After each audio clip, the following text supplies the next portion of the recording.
जय हिंद भाई। आप लोगों ने ऑनलाइन शॉपिंग तो की होगी, फ्लिपकार्ट हो गया, अमेजन वगैरह हो गया। अब इसी तरीके से इंडियन ब्रांड है मीशो करके, भाई जिसका आईपीओ आ रहा है। काफी लोगों ने पूछा कमेंट सेक्शन में, बताओ भाई इसका क्या करें, आईपीओ अप्लाई करें या फिर नहीं करें।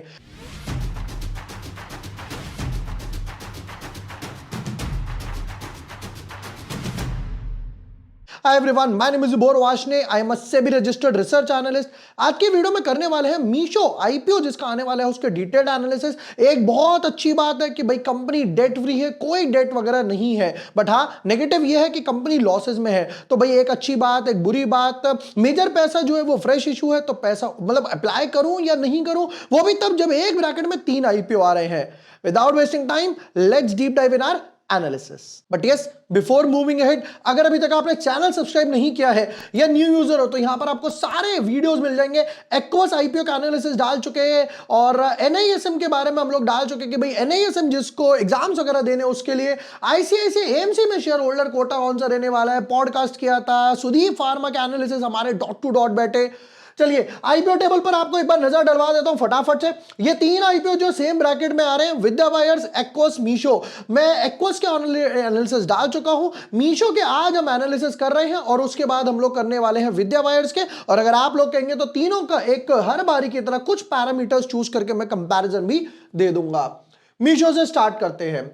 कहते हैं इनकॉर्पोरेटेड इन 2015, यानी कि 10 साल पुरानी कंपनी है। Like more of a startup वगैरह हो गया। अब देखो स्टार्टअप में क्या होता है ना, जैसे अभी लेंसकार्ट का आया, स्विगी का आया, जोमैटो वगैरह का आएगा, नाइका वगैरह, क्योंकि भाई ऑनलाइन में। तो इनको ना स्टार्टिंग में क्या होता है, मार्केटिंग पुश करना पड़ता है, लोगों तक अपने ब्रांड का नाम पहुंचाओ भैया। बाकी का बाद में देखेंगे, जिसकी वजह से मार्केटिंग एक्सपेंस होते हैं भाई, लॉसेज होते हैं।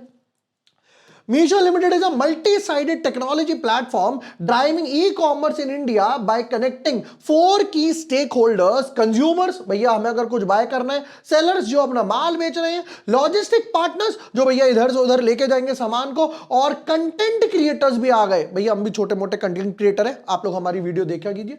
The company operates it e-commerce marketplace under the brand name Meesho, enabling consumers to access a wide range of affordable products while offering sellers a low cost platform to grow their businesses. Next पे कहते हैं operates through 2 business segment. एक हो गया market place, a technology driven platform facilitating transaction between consumer, sellers and logistic partners, content creators. Revenue from this segment primary includes income from service provided to sellers such as order fulfilment, advertising हो गया, seller insights हो गया। New initiatives में कहते हैं which include a low cost local logistics network for daily essential and digital financial services platform वगैरह। ठीक है, मतलब kind of e commerce platform है जहां पर आप जाके शॉपिंग कर सकते हो, कोई अपना माल बेच सकता है, कंटेंट वगैरह का हो गया। फिर उसके बाद कहते हैं the company has demonstrated strong operational growth with a steady rise in placed orders and a broadening base of transaction users and sellers. For the 12 months ended September 2025, Meesho had 7 lakh plus annual transacting sellers. मतलब 7 लाख लोग ऐसे हैं जिन्होंने अपना माल बेचा है, and 234 million annual transacting users. भैया जो इंडिया में हाईएस्ट नंबर है ई कॉमर्स प्लेटफॉर्म का।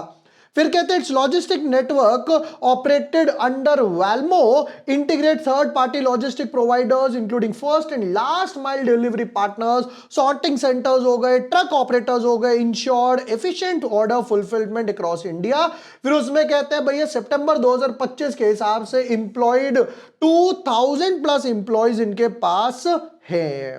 ऑलराइट, देखिए एज ऑफ नाउ देख के तो डेफिनेटली अच्छा ही लग रहा है कि भाई ई कॉमर्स प्लेटफॉर्म है। भाई आजकल की दुनिया जो है ना वो डिजिटल हो चुकी है। घर बैठे बैठे भैया जेप्टो से कुछ मंगा लिया, यार भूख लग रही है जोमैटो से कुछ मंगा लिया। पहले क्या होता था, बाहर जाते थे, किराने की दुकान से कुछ लेकर आते थे या ढाबे रेस्टोरेंट से लेकर आते थे।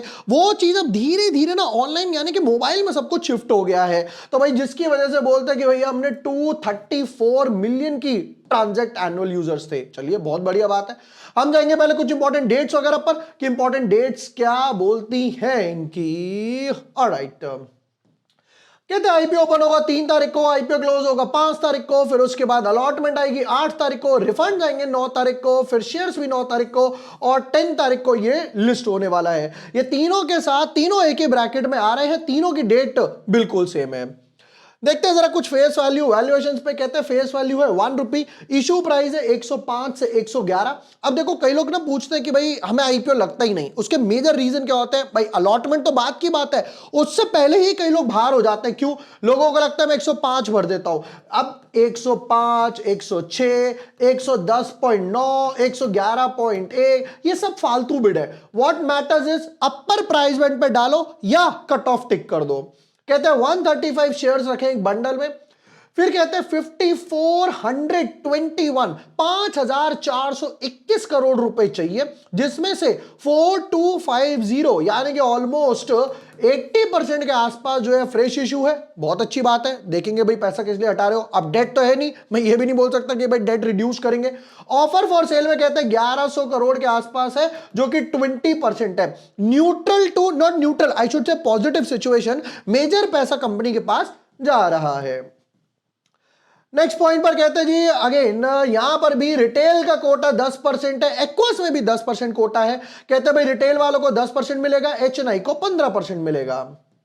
एक एक लॉट की बात कर लेते हैं पहले फटाफट से। कहते हैं जी एक लॉट में यहां पर आपको मिलने वाला है 14,985 का। ज्यादा लॉट चाहिए तो आप स्मॉल एचएनआई या बिग एचएनआई में स्विच कीजिए। हालांकि इनमें कोई लॉक इन वगैरह नहीं रहता है। लोगों को लगता है कि भाई एचएनआई कैटेगरी में कोई लॉक इन है क्या, मैं माल बेच पाऊंगा? अरे बिंदास बेच पाओगे यार, आपकी चीज है।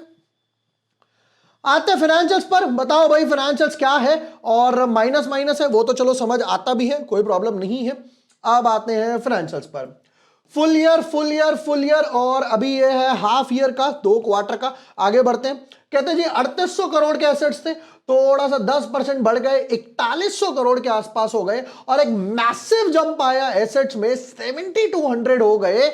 बट यहां पे जाकर ऑलमोस्ट 600 करोड़ के आसपास के एसेट्स ड्रॉप हो गए। नेक्स्ट में कहते हैं जी टोटल इनकम थी हमारी 5800 करोड़, फिर बढ़ के हो गई 7800 करोड़, बढ़ के हो गई 9900 करोड़, और अभी है 58। अब देखो एक अच्छी चीज समझाता हूं यहां पर। होगा क्या, 5800 करोड़ तो इनकम हो गई। ये कब की है? 2 क्वार्टर की। बट इसके बाद आएगा असली सीजन, यानी कि दिवाली, वेडिंग सीजन जो अक्टूबर में आएगा। फिर दिवाली हो गई, वेडिंग सीजन वगैरह हो गया, तो वो काउंट होगा नेक्स्ट क्वार्टर में, राइट? क्वार्टर 3 में और क्वार्टर 4 वगैरह में। तो एक तो है कि भाई इस साल 10,000 करोड़, 11,000 करोड़ के आसपास का आंकड़ा इजीली टच कर पाएंगे इनकम में। अब इनकम के बात करते हैं प्रॉफिट आफ्टर टैक्स की। तो कहते हैं जी पहले लॉस था 1600 करोड़ के आसपास का लॉस था। फिर उसके बाद इनकम बढ़ी और लॉसेस अच्छे खासे लेवल पर कैप हो गए 327 करोड़ के आसपास। बहुत अच्छी बात है कि भाई लॉसेस मिनिमाइज करें, रिड्यूस करने शुरू करें। बट वापस से क्या हुआ, 300 से ये 10 टाइम्स के आसपास बढ़ गया 3900। अब इसके लिए भैया गए आरएचपी पर, तो क्या बोलते हैं, याद है मैंने ग्रो में बताया था, ग्रो में क्या हुआ था, उन्होंने अपना हेडक्वार्टर्स शिफ्ट किया था। सेम मीशो ने अपना हेडक्वार्टर्स जैसे ही शिफ्ट करा, इंडिया में लेकर आए, तो 1 टाइम टैक्स इंप्लीकेंट लग गया, जिसकी वजह से ये बढ़ गया। वापस से ये हो गया 700 करोड़ के आसपास। अब एक अच्छी बात है, लॉसेस को मिनिमाइज तो किए ही है, बट दूसरी अच्छी बात है, बाकियों के मुकाबले अगर मैं कंपेयर करता हूं कि भाई जैसे जोमैटो हो गया, स्विगी हो गया, बाकी ई कॉमर्स प्लेटफॉर्म हो गए, उनके हिसाब से कम लॉसेस है कंपेयर्ड बेसिस पे बात करी जाए। भाई मे बी रीजन रह सकते हैं एक्सपेंसेस वगैरह मैनेज कर लिए। एक्सपेंसेस में क्या हो सकता है, मार्केटिंग एक्सपेंस हो गए, कैक हो गया, कैक बोला जाता है कस्टमर एक्विजिशन कॉस्ट को, कि भाई कैक अपना कम कर दिया, लॉजिस्टिक्स पे थोड़ा सा काम कर लिया, राइट? ये सारी चीजें मिलाकर तब इनके लॉसेस रिड्यूस हुए। नेक्स्ट पॉइंट पर आते हैं। अब देखो एक अच्छी बात क्या दिख रही है, बोरोइंग्स 0 यानी कि डेट फ्री कंपनी है। यानी कि कहते हैं कि भैया हमें डेट वगैरह का कोई काम नहीं है, जो कि एक अच्छा खासा पॉजिटिव है। नेक्स्ट पॉइंट पर चलेंगे कि भाई कुछ की इंपॉर्टेंट रेशियोज पर चलते हैं। Return on net worth -252, price to book value पर कहते हैं 30 के आसपास है। मार्केट कैप 50,000 करोड़ के मार्केट कैप पर आ रहे हैं। पीयर कंपैरिजन भी देखते हैं इसके बाद हम लोग। ईपीएस में कहते हैं जी -3 का ईपीएस होने वाला है। बाद में हमारा पी रेशियो -35 के आसपास हमारा होने वाला है पोस्ट आईपीओ। चलते हैं पीयर कंपैरिजन पे, फिर देखेंगे भाई जो 4200 करोड़ रुपए उठा रहे हैं, किस लिए उठा रहे हैं। पीयर कंपैरिजन में कौन कौन है हमारे सामने आ गया मीशो, एटर्नल, मीशो तो खुद कंपनी आ ही रही है, और थोड़ा और जो मिल लेते हैं। मीशो हो गया, एटर्नल यानी कि जोमैटो हो गया जिसकी अभी हम बात कर रहे थे, स्विगी हो गया इसकी भी हम बात कर रहे थे, ब्रेन बीस, फर्स्ट क्राई भैया ये ऑनलाइन वाला है, एफएसएन ई कॉमर्स, नाइका ये ऑनलाइन वाला है, विशाल मेगा मार्ट, ट्रेंड ट्रेंड तो भाई टाटा का होगा यानी जूडियो, एवेन्यू सुपर मार्ट हो गया, डीमार्ट। मीशो की बात करें कहते हैं जी हमारा ईपीएस है -10 के आसपास, फिर यहां पर स्विगी हटा देते हैं, ब्रेन भी इसका -4 का है, एफएसएन का फ्लैट हो चुका। ठीक है, हालांकि एक अच्छी बात है भाई एफएसएन का फ्लैट हुआ, बहुत बढ़िया बात है।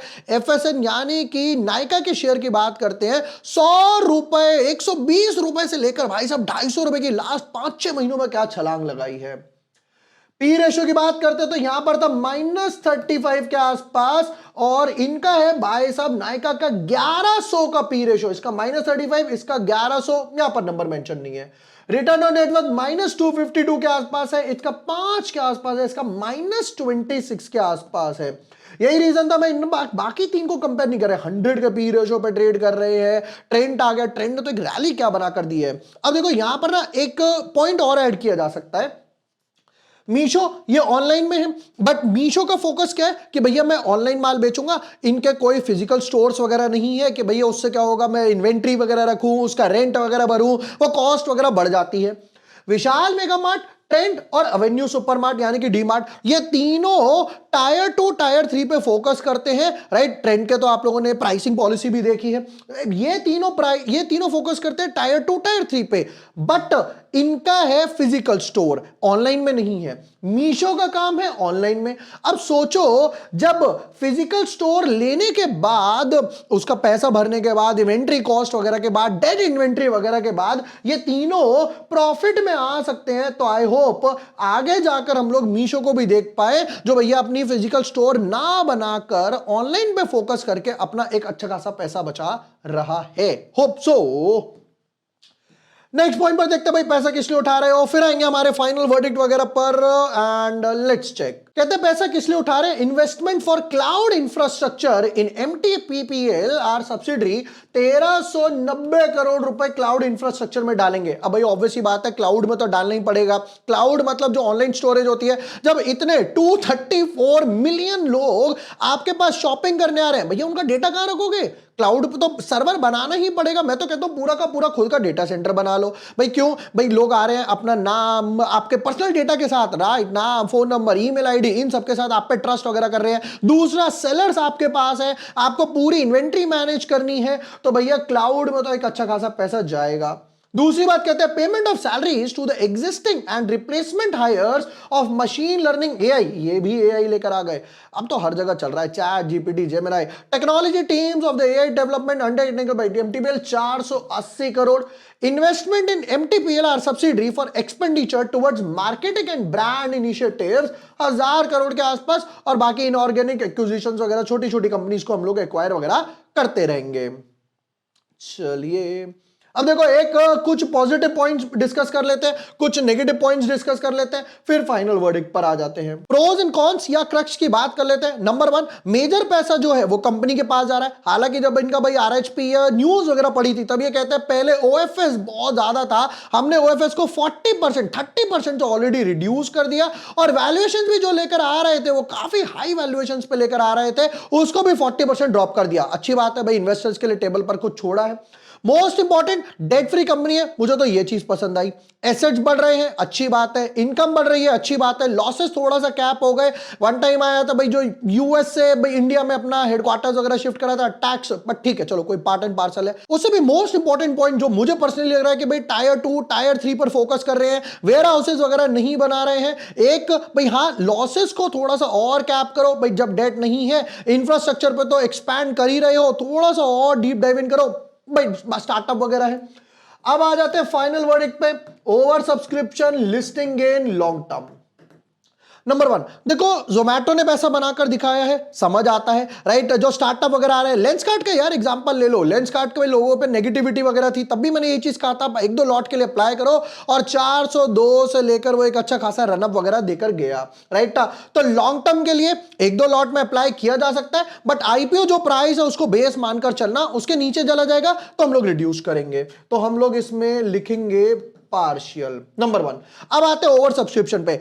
अब आईपीओ अपने आप में 5,000 करोड़ का है। मोस्ट इंपॉर्टेंट क्या है, उस ब्रैकेट में और 3-4 आईपीओ आ रहे हैं।